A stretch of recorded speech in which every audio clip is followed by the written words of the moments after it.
Went to a shop the other day to do a DOT inspection, and they failed me saying I have an exhaust leak leaking underneath the clamp.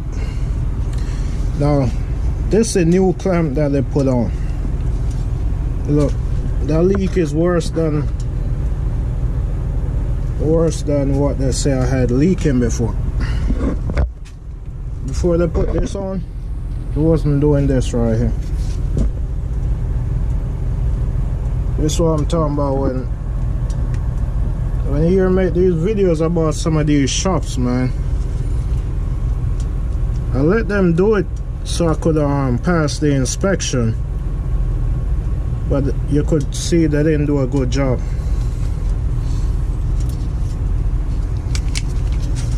More than likely I'm gonna have to tighten it up, because if you look on this one you could see that it's not tight. So I'm gonna have to tighten it up, see if I stop that leak right there. Even the back one doing it, and it wasn't doing that before. It had a little bit of soot on it, on the old clamp that was on it, but it wasn't as much as this right here. Then look, they changed the clamp. They didn't take this old one off, and then another thing I'm going to show you. If you look down in here, you see that old clamp down there. That's the old clamp that they took off. It dropped down in there and they didn't take it out.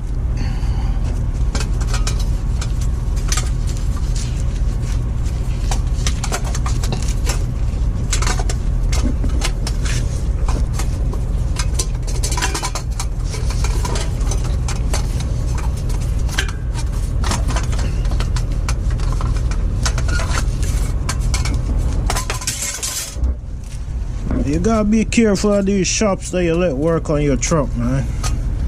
Okay, this is a clamp that was on it before. You see, you have the black soot right here. That's what they failed me for. They know that was nothing to fail me for. Because if I had a DOT inspection, I guarantee you I would have passed with this on there. But when you go to these shops, when they're not busy, they're trying to find all type of stuff on your truck to fail you for. And then if you can't go fix it and come back, they know they're gonna get the job. And that was one of them days right there. I tried to go the first day, which was Tuesday.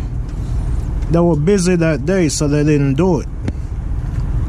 Which, if they had did it on that day, they wouldn't get that job right there, because they would have passed me, because they were busy. They wouldn't have time to mess with this. But they told me come back Wednesday.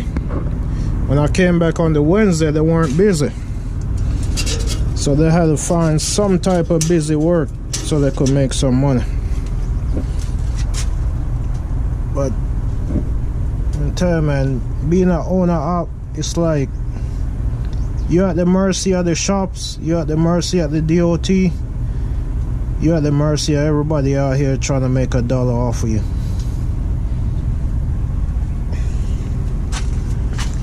And these band clamps that they use, I don't like using them clamps, because you'll see it's hard to get them tightened all the way up. Sometimes even when they tighten all the way up, they don't hold right. This clamp right here, I prefer to use this clamp. Because with this clamp, you'll have the 2/2 piece that go in here. So it's a lot easier to tighten this one up and get it right than to tighten this one up. I don't like that one they put up there, so I might end up taking it off. And that's another thing about going to these shops, man. Sometimes they do the job and you still have to turn around and do it yourself, or you have to turn around and pay somebody else to do it. And they don't care, because most of the time, by the time you figure out it's not done right, you won't even be close to them.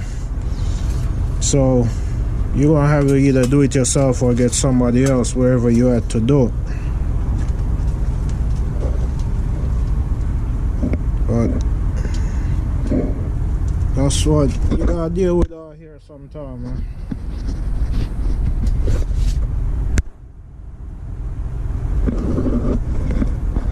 And this shop that I went to do the DOT inspection, me and them kind of had a history before, so I'm not really somebody they too much like. They just deal with me because they have to. I had a situation where I took another truck there before, and a lot of stuff that they filmed me for is not even DOT item. Like the license plate light at the back of the cab, the back of the frame. I took a truck there for inspection. The truck did not have a license plate light back there. It didn't have the plug back there. It didn't have the wire back there. It didn't have anything back there to put the license plate light back there. And they filmed me for not having a license plate light. And when I got some people involved, when I went back, they had to pass me for it because it's not DOT required. And when they checked the FMCSA book, they see that it wasn't DOT required, so they had to pass me. I know they didn't too much like that because it's like you proving to them that they don't really know what they're doing.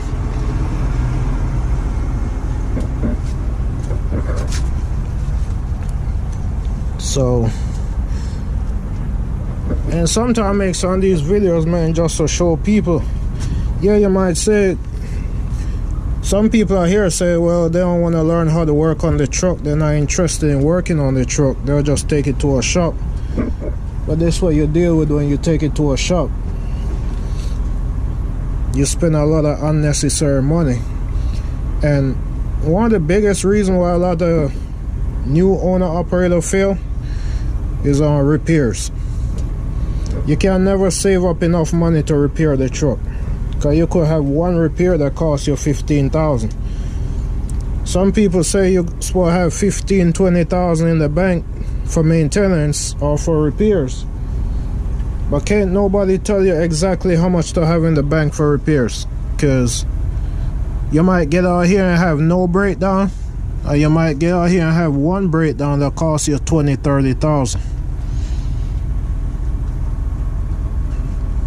So it's hard for anybody to tell you how much you gotta have in the bank for repairs.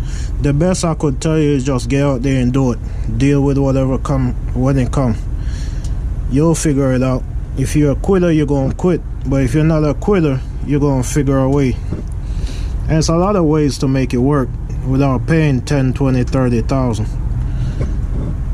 So I've been there, been through the worst of it with trucks.